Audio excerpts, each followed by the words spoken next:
in the shadowy realm of supernatural literature. Few names resonate as profoundly as that of Dennis Wheatley.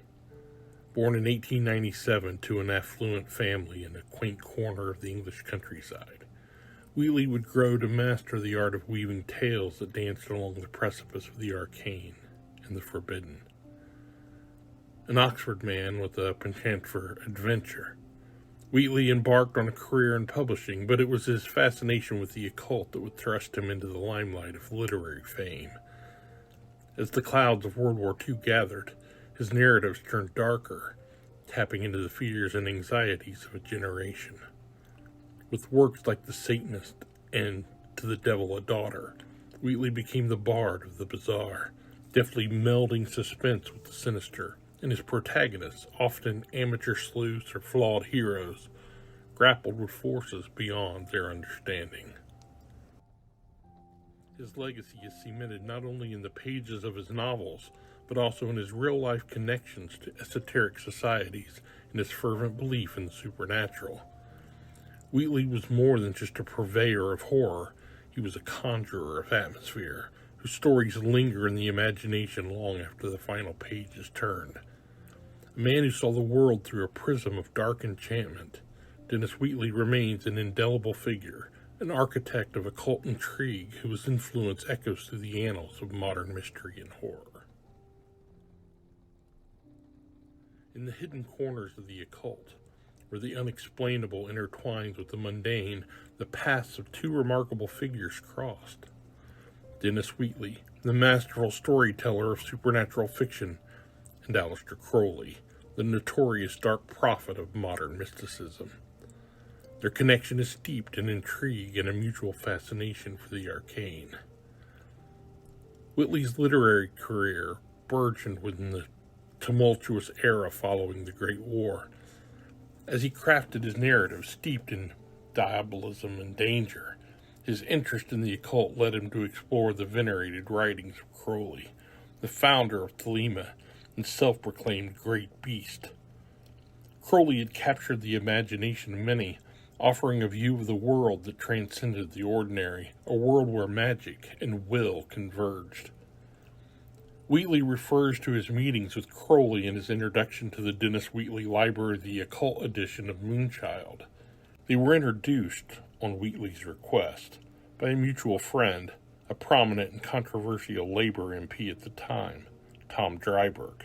Crowley joined the Wheatley household for dinner on several occasions. These meetings gave birth to many works from Wheatley's pen, but The Devil Rides Out emerges as the masterwork of supernatural fiction. Crafted in 1934, this chilling tale unfolds in the heart of England, where the bold Duke Le Rousseau, a battle-hardened and astute occultist, finds himself embroiled in a sinister web of dark magic and devilish machinations.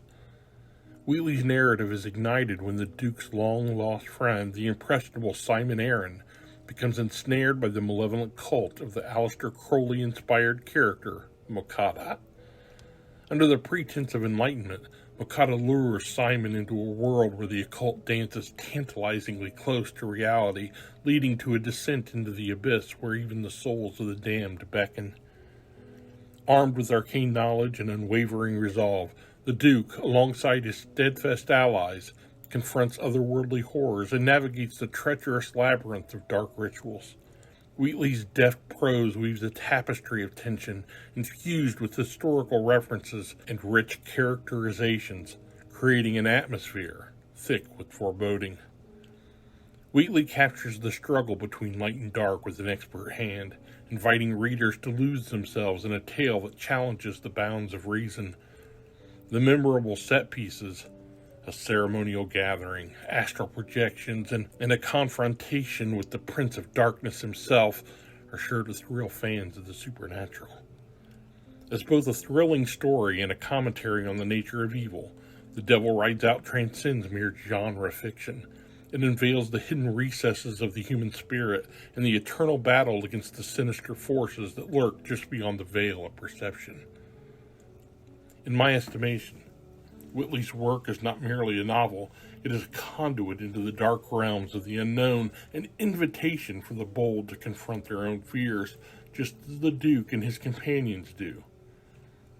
Each page turns with an urgency that compels the reader to delve deeper into the mystique of the occult, reminding us that the dance with darkness is one we all must face in our own lives.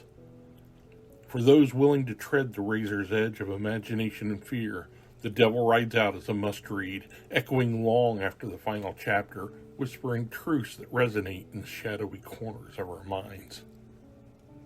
In many ways, it and Crowley's Moonchild are intricately linked, with Wheatley's tale being the better written occult thriller, and Crowley's novel the better steeped in authentic magical practice.